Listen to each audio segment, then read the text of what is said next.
There's no feeling more intense than starting over.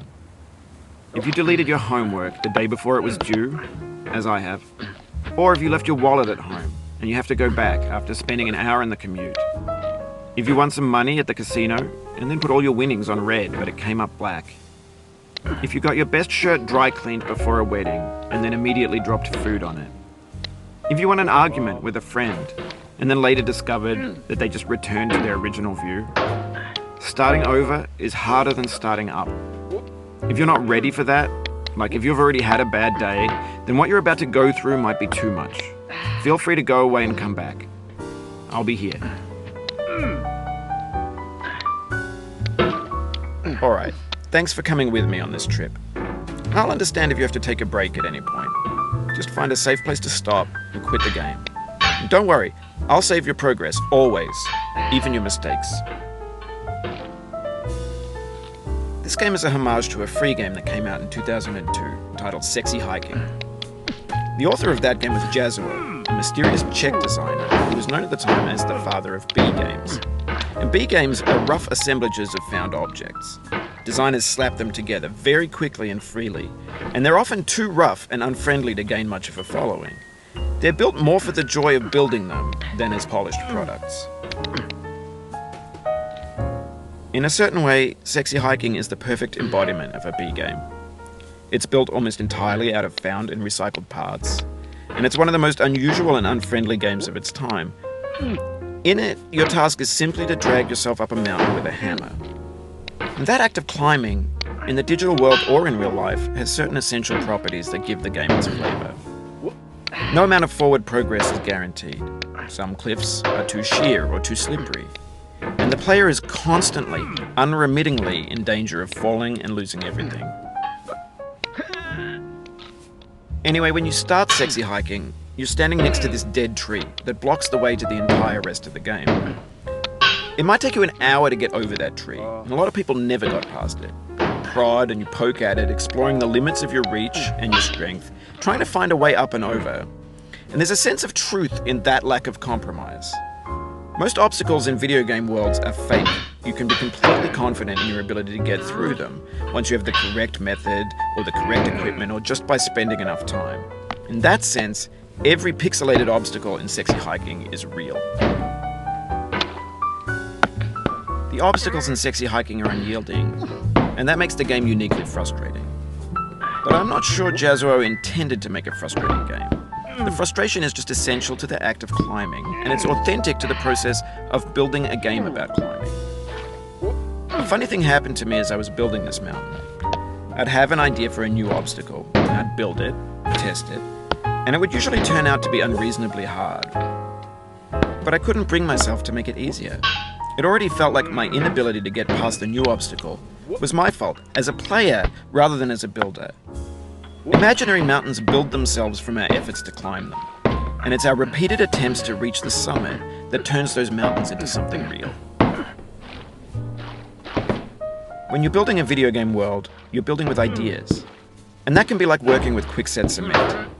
You mold your ideas into a certain shape that can be played with, and in the process of playing with them, they begin to harden and set until they're immutable, like rock. And at that point, you can't change the world. Not without breaking it into pieces and starting fresh with new ideas. For years now, people have been predicting that games would soon be made out of prefabricated objects, bought in a store and assembled into a world. And for the most part, that hasn't happened, because the objects in the stores are trash. I don't mean they look bad or that they're badly made, although a lot of them are. I mean they're trash in the way that food becomes trash as soon as you put it in the sink. Things are made to be consumed and used in a certain context, and once the moment is gone, they transform into garbage. In the context of technology, those moments pass by in seconds.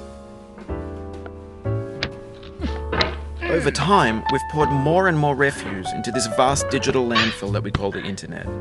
It now vastly outnumbers and outweighs the things that are fresh and untainted and unused. When everything around us is cultural trash, trash becomes the new medium, the lingua franca of the digital age. And you can build culture out of trash. But only trash culture. B games, B movies, B music, B philosophy.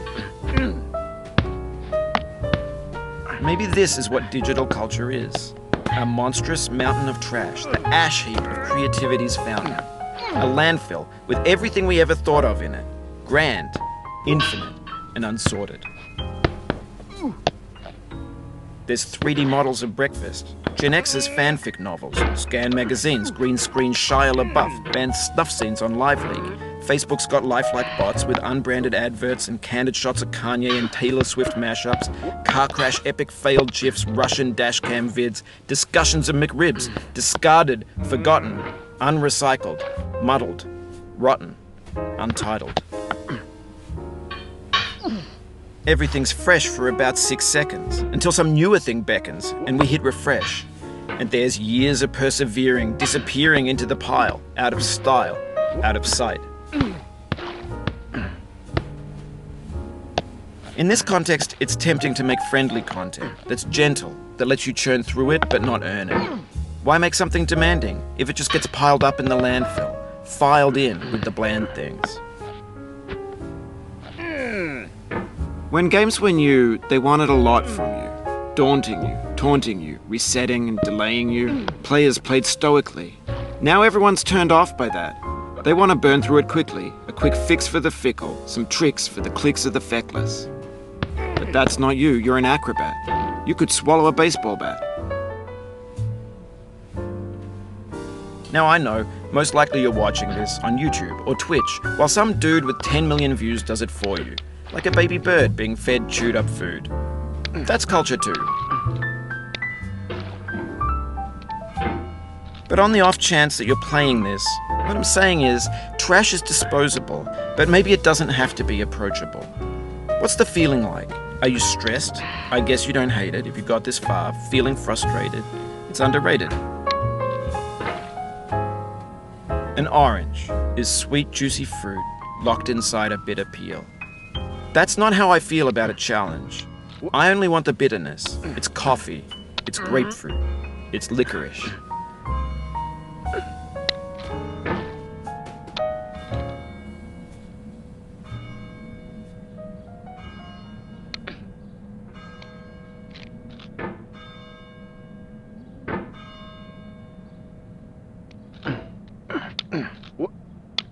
It feels like we're closer now, composer and climber, designer and user. You could have refused, but you didn't. There was something in you that was hidden, that chose to continue.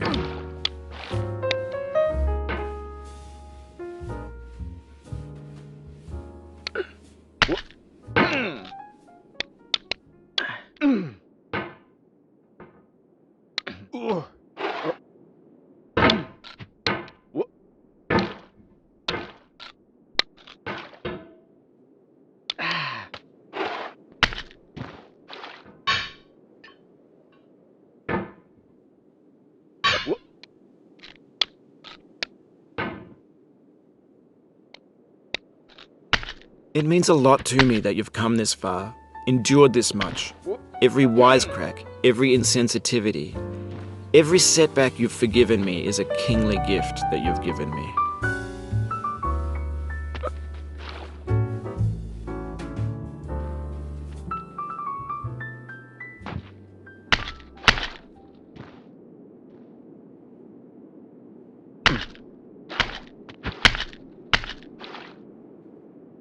We have the same taste, you and I. It's not ambition, it's ambition's opposite. An obdurate mission to taste defeat. You'll feel bad if you win, so I put this snake in for you.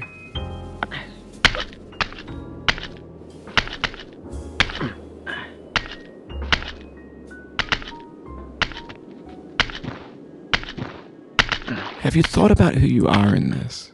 Are you the man in the pot, Diogenes? Are you his hand? Are you the top of his hammer? I think not. Where your hand moves, the hammer may not follow, nor the man, nor the man's hand. In this you're his will, his intent, the embodied resolve in his uphill ascent. Now, you've conquered the ice cliff, the platforms, the church, and the rectory. The living room and the factory. The playground, the construction site, the granite rocks, and the lakeside. You've learned to hike. There's no way left to go but up, and in a moment I'll shut up. But let me say, I'm glad you came.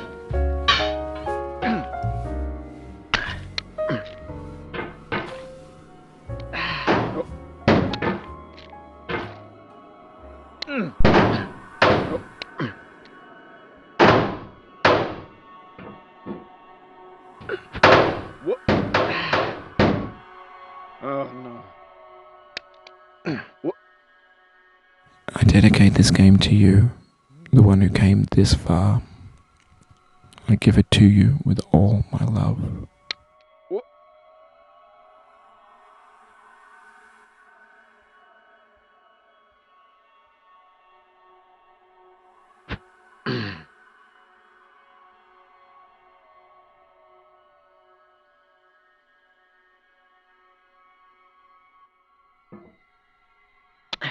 Oh.